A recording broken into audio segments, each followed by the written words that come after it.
வணக்கம். பொதுவாகவே விருச்சிக ராசிக்கு தான் சனி பகவான் அதிக துன்பத்தை கொடுப்பாரு. ஏன்னா மற்ற ராசிக்காரங்களை விட விருச்சிக ராசிக்கு தான் அதிகமான துன்பத்தை கொடுக்குறாரு. இது பார்த்திங்கன்னா அது விருச்சிக ராசிக்கே உள்ள சாபக்கேடு அப்படின்னே சொல்லலாம். இதனால் பார்த்திங்கன்னா உங்களுக்கு ஒரு இதுலேருந்து கொஞ்சம் தப்பிக்கணும் அப்படின்னு சொன்னால் ஒரு சில சிம்பிள்கள் யூஸ் பண்ணலாம். இப்போ மோடியோட சிம்பிள் பார்த்திங்கன்னா தாமரை. அதே மாதிரி பார்த்திங்கன்னா விருச்சிக ராசிக்காரங்களுக்கு ஒவ்வொரு சிம்பிளை நீங்கள் யூஸ் பண்ணி பாருங்கள். தாமரை, குடை, குண்டலம், ஈட்டி, முருகனோட வேலு, ஓகேவா? இல்லைனா ஈட்டி இல்லைனா முருகனுடைய வேலு, இதை யூஸ் பண்ணுங்கள். அந்த சிம்பிளை யூஸ் பண்ணுங்கள். அப்படி யூஸ் பண்ணிவிட்டு எப்படி இருக்குன்னு கமெண்ட்டில் போடுங்க.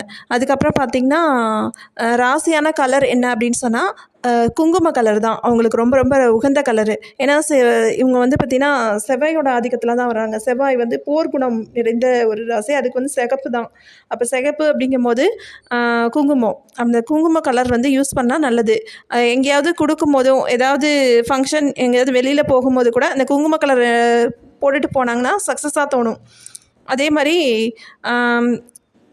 மஞ்சள் கலரும் அவங்களுக்கு ராசியான கலர் தான். ஆனால் இந்த கருப்பு கலர் ஆகாத கலர் இவங்களுக்கு. இப்போ கருப்பும் ப்ளூ கலர், பச்சை கலர் அதிகமாக யூஸ் பண்ணாமல் இருக்கிறது நல்லது.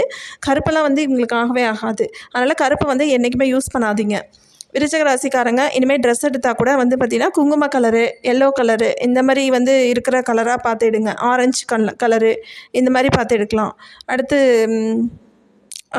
பார்த்திங்கன்னா இவங்க எப்பயுமே அதாவது வெள்ளிக்கிழமையில் பார்த்திங்கன்னா பிரம்ம முகூர்த்தத்தில் எந்திரிச்சு ஒரு 4 மணிக்கு எந்திரிச்சு தலையோட குளிச்சுட்டு மகாலட்சுமி படத்துக்கு முன்னாடி ஒரு விளக்கு ஏற்றி வச்சு அங்கே உட்காந்து ஒரு இந்த மாதிரி ஓம் மகாலட்சுமி நமக, ஓம் லக்ஷ்மி நமக, ஓம் மகாலட்சுமி நமக இந்த மாதிரி சொல்லிட்டு ஒரு 108 தடவை இந்த மாதிரி பூவை போட்டு அர்ச்சனை பண்ணிவிட்டு சொல்லிட்டு வந்தாங்க அப்படின்னு சொன்னால் அவங்களுக்கு வளர்ச்சி இருக்க கூட்டிகிட்டு வரும்.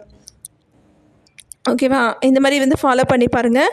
உங்களுக்கு கொஞ்சம் கஷ்டங்கள் குறையும். கடன் தொல்லை இருந்தாலும் அது குறைஞ்சிரும். நன்றி, வணக்கம்.